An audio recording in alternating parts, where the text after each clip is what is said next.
नमस्कार बच्चों, गायत्री विद्या मंदिर के YouTube चैनल में आप सबका स्वागत है। आपकी कक्षा 11 की अनिवार्य हिंदी की क्लास में हम पढ़ रहे हैं बाल मुकुंद गुप्त का शिव शंभू का चिट्ठा से विदाई संभाषण।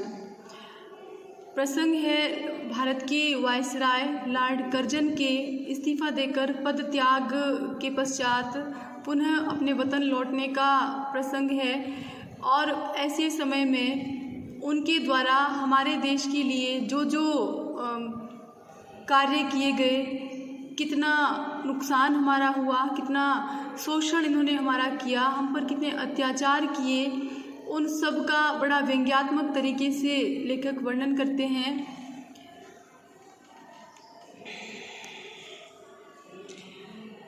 कहते हैं लेखक, आप बहुत धीर गंभीर प्रसिद्ध थे। बाल मुकुंद गुप्त कहते हैं वायसराय लॉर्ड कर्जन को कि आप बहुत धीर गंभीर के रूप में प्रसिद्ध थे।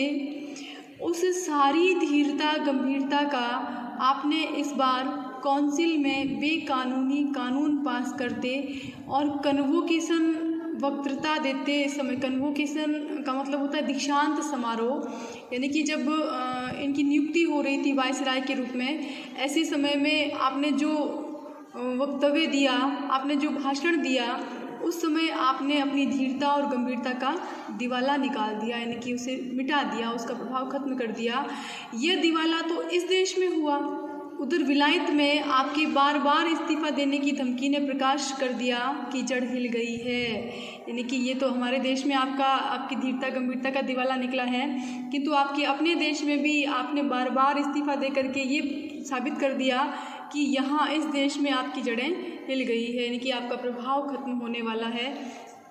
अंत में वहाँ भी आपको दिवालिया होना पड़ा और आखिरकार अपने देश में भी आपका प्रभाव खत्म हो गया। इस प्रकार आपकी जो छवि थी वो धूमिल हो गई और धीरता गंभीरता के साथ दृढ़ता को भी तिलांजलि देनी पड़ी, यानी कि आपके व्यक्तित्व के ये गुण आपकी छवि से अदृश्य हो गए, यानी कि आपके देश में और इस देश में जो आप धीरता और गंभीरता और दृढ़ता के रूप में प्रसिद्ध थे, ये सारे आपके व्यक्तित्व के जो लक्षण हैं वो अब मिट चले, लोगों की नज़रों में अब खत्म हो गए।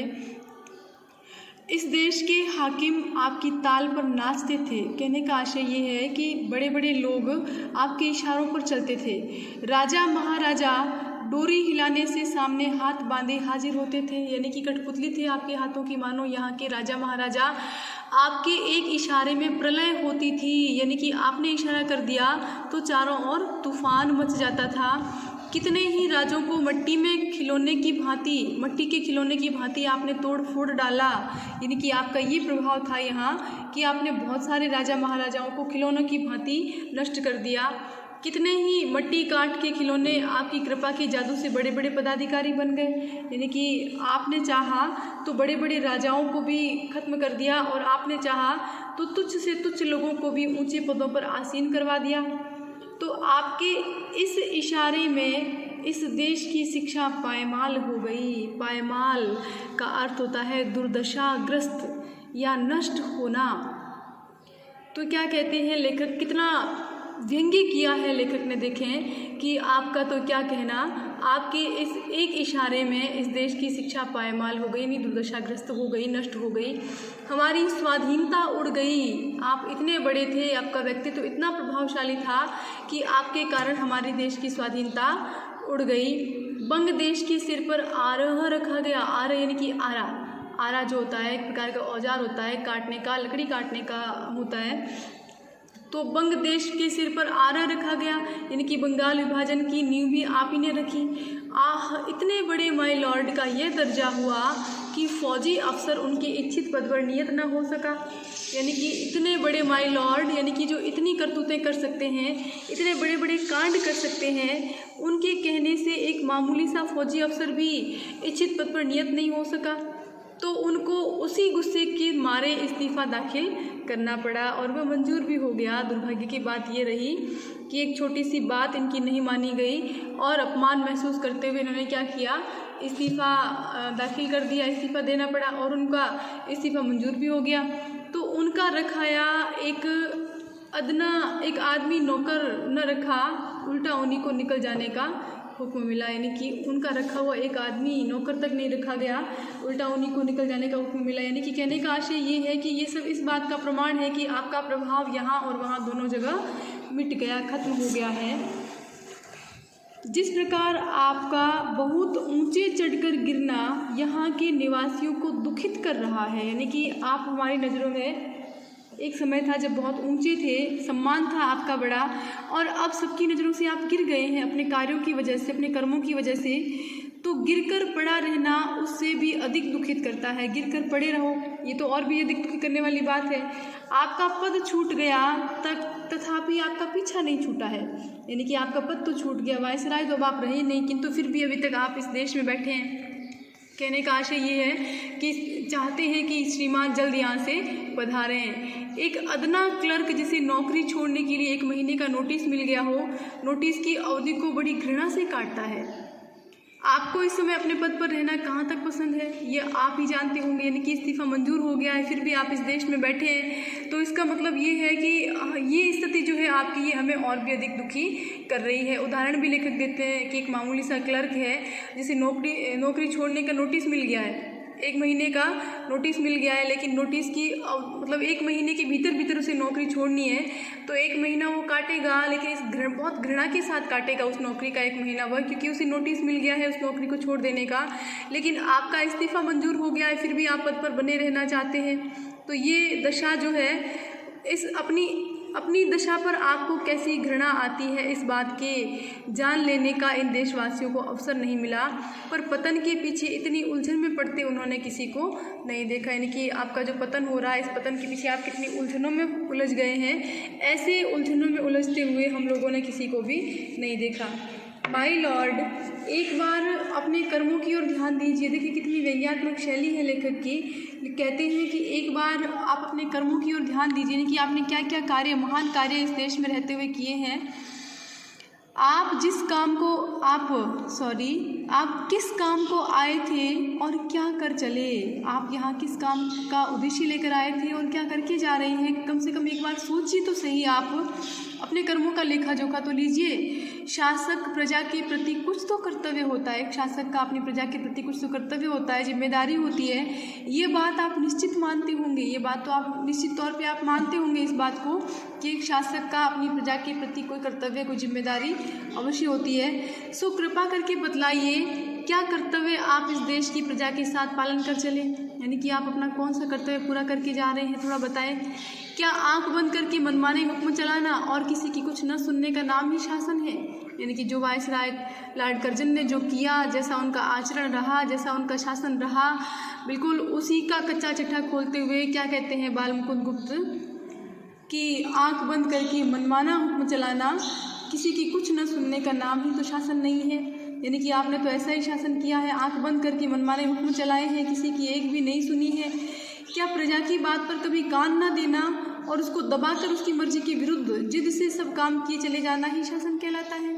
यानी कि उसने जो जो किया है यहाँ रहते हुए उस सब का वर्णन लेकर करते हुए कहते हैं कि क्या प्रजा की किसी भी बात को कान न देना, यानी कि ध्यान नहीं देना, सुनना नहीं, और उसको दबा कर, यानी कि जनता की आवाज़ को दबा देना और उसकी मर्जी के विरुद्ध अपनी जिद से सब काम करने का नाम ही शासन तो नहीं होता। एक काम तो ऐसा बताइए जिसमें आपने जिद छोड़कर प्रजा की बात पर ध्यान दिया हो। लेखक क्या कहते हैं कि कम से कम आप एक बात तो ऐसी बता दीजिए जो आपने की हो, जो प्रजा के हित में हो और प्रजा ऐसा चाहती हो, वैसा कार्य आपने किया हो, उनमें से कोई एक बता दें। केसर और जार भी घिरने घोटने से प्रजा की, केसर और जार कौन है, केसर और जार ये सब तानाशाहों के लिए नाम आए, तानाशाह है ये। केसर और जार भी घिरने घोटने से प्रजा की बात सुन लेते हैं कि ये बड़े बड़े तानाशाह रहे हैं, किंतु फिर भी यदि इनको थोड़ा और अधिक कहा जाए तो ये प्रजा की बात सुनते थे।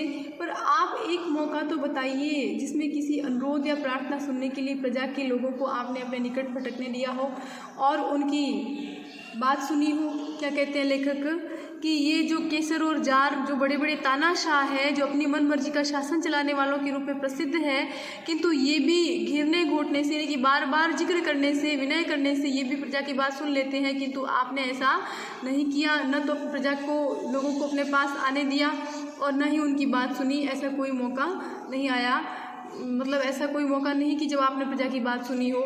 नादिर शाह नादिर शाह भी तानाशाह था। तो नादिर शाह ने जब दिल्ली में कत्लेआम किया तो आसिफ जाह के नादिर शाह ने दिल्ली में कत्लेआम मतलब ईरान के शासक थे ये नादिर शाह, और तानाशाह के रूप में प्रसिद्ध थे ये। इनको नेपोलियन ऑफ पर्शिया के नाम से भी जाना जाता है। पानीपत का तीसरा युद्ध जो हुआ था उसमें अहमद शाह अब्दाली को नादिर शाह ने ही भेजा था आक्रमण करने के लिए। कब? पानीपत के तीसरे युद्ध में।